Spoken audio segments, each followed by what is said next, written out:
நம்ம எல்லார் வீட்லேயும் பார்த்தீங்கன்னா டிஷ்யூ பேப்பர் யூஸ் பண்ணிட்டுருவோம். மோஸ்ட்லி டிஷ்யூ பேப்பர் வந்து நமக்கு நார்மலாக யூஸ் பண்ணுற கிளாத்தை விட ரொம்ப கன்வீனியண்ட்டாக இருக்கும். ஸோ அது கொஞ்சம் பட்ஜெட் ஃப்ரெண்ட்லியாக இருக்கிறதுனால இதுவும் யூஸ் பண்ணிக்கலாம். கிளாத் வாங்கி துவச்சி போடுறதுக்கு இந்த டிஷ்யூ பேப்பர் யூஸ் பண்ணிட்டு போகிறது நல்லாயிருக்கும்.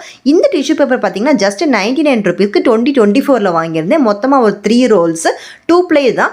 இது வந்து இப்போ செகண்ட் ரோல் இன்னும் ஒன்று பாக்கி இருக்குது. ஸோ இப்போ பார்த்தீங்கன்னா இதை விட பெரிய ஜம்போ ரோல் நல்ல ப்ரைஸ் கம்மியாக ஜஸ்ட் 200 ருபீஸ்க்கு அமேசானில் அவைலபிளாக இருக்குது. ஸோ அதோட ரிவ்யூ தான் நம்ம பார்க்க போகிறோம். இது பார்த்தீங்கன்னா உங்களுக்கு 750 ஷீட்ஸ் வரும். ஸோ நார்மலாக நம்ம 2 ப்ளேங்கும் போது சின்ன சின்ன ரோலாக வாங்காமல் இந்த மாதிரி பல்காக வாங்கி ஸ்டோர் பண்ணிட்டோன்னு பார்த்தீங்கன்னா நமக்கு ரொம்ப கன்வீனியண்ட்டாக இருக்கும். டிஷ்யூ பேப்பர் வந்து நமக்கு ஹெல்தியும் கூட. நம்ம நார்மலாக யூஸ் பண்ணுற துணிக்கு திருப்பி துவைச்சி போடுற துணிக்கு பாக்டீரியா ஃபார்ம் ஆகாமல் இந்த டிஷ்யூ பேப்பர் யூஸ் பண்ணிக்கலாம். டிஷ்யூ பேப்பர் வந்து ஒய்டாக பார்த்தீங்கன்னா நம்ம அடுப்பு துடைக்கிறதுக்கு இது எல்லாமே யூஸ் பண்ணிக்கலாம். ஃபஸ்ட்டு நம்ம நார்மலாக இருக்கிற துணியில் வந்து என்ன தொடச்சி போடுவோம் பார்த்தீங்கன்னா அந்த துணி வந்து பிசுன்னு போயிடும். அதுக்கு பதிலாக இந்த மாதிரி நம்ம கம்மி ப்ரைஸில் வாங்கின டிஷ்யூ பேப்பரை வச்சு நீங்கள் ஈஸியாக அடுப்பு எல்லாமே தொடச்சிக்கலாம். அதே மாதிரி கிச்சன் சர்ஃபேஸில் பார்த்தீங்கன்னா எப்போவுமே தூசி இருந்துக்கிட்டே இருக்கும்.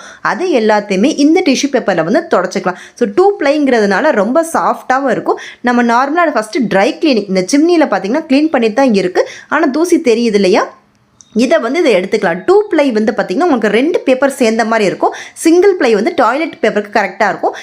இது நம்ம கேஸ்ட் அயன் வந்து கழுவிட்டே இருக்க முடியாது. ஸோ அப்போ இருக்கும் போது இந்த டிஷ்யூ பேப்பர் வச்சு நம்ம இதை க்ளீன் பண்ணிக்கலாம். ஸோ நமக்கு வந்து சீசனிங் பண்ணுறதுக்கு அவ்வளோவா யூஸ் ஆகாது.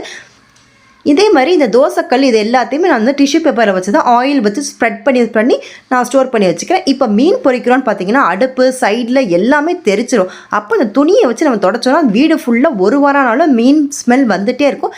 இப்போ இந்த டிஷ்யூ பேப்பரை வச்சு நம்ம தொடச்சி எடுத்துட்டு அதுக்கப்புறமா நீங்கள் எப்பயும் போல் ஸ்ப்ரே போட்டுட்டு அடுப்பை க்ளீன் பண்ணிங்கன்னா உங்களுக்கு ஸ்மெல்லு வராது. அதே மாதிரி காய்கறி ஸ்டோர் பண்ணுறதுக்கு எல்லாத்துலேயுமே நம்ம அந்த வாட்டர் மாய்ஸ்சர் அப்சர்வ் பண்ணுறதுக்கு இந்த டிஷ்யூ பேப்பர் தான் யூஸ் பண்ணிகிட்ருப்போம். ஸோ வைட் ரேஞ்ச் ஆஃப் இந்த டிஷ்யூ பேப்பர் வந்து நம்ம வீட்டில் தேவைப்படுது. நான் சிம்னி க்ளீனிங்க்கும் இது மாதிரி தான் இந்த ஸ்ப்ரே அடித்து இந்த டிஷ்யூ பேப்பர் வச்சு தொடச்சிட்டு அப்படியே டிஸ்கார்ட் பண்ணிடுவேன். ஸோ வீடும் பார்த்திங்கன்னா க்ளீனாக இருக்கும். நம்ம துணி எதுவுமே அடிக்கடி கழுவி மெயின்டைன் பண்ண தேவையில்லை. இன்னொன்று பார்த்தீங்கன்னா ஆயில் கண்டெய்னர்ஸில் இந்த மாதிரி ஒரு ரிங்கு போட்டிருக்கேன் ஆயில் ஊற்றும் போது வடியாமல் இருக்கிறதுக்கு.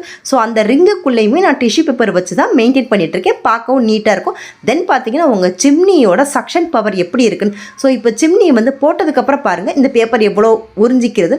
ஸோ உங்கள் சிம்னியோட சக்ஷன் பவருமே இதில் வந்து டிஷ்யூ பேப்பரை வச்சு நம்மளால் இதை வந்து கட்டுப்பிடிச்சிக்க முடியும். அதே மாதிரி ஆயில் எதுவுமே அதில் ஒட்டி இருந்துச்சுன்னா ஃபஸ்ட்டு பேப்பரை தொடச்சிட்டு அதுக்கப்புறம் க்ளீன் பண்ணும்போது நல்லாயிருக்கும். இதோட லிங்க் நான் ஆல்ரெடி நம்ம வாட்ஸ்அப் குரூப் மெம்பர்ஸ்க்கு சென்ட் பண்ணியிருப்பேன். உங்களுக்கு லிங்க் வேணுன்னா கமெண்ட்டில் சொல்லுங்கள்.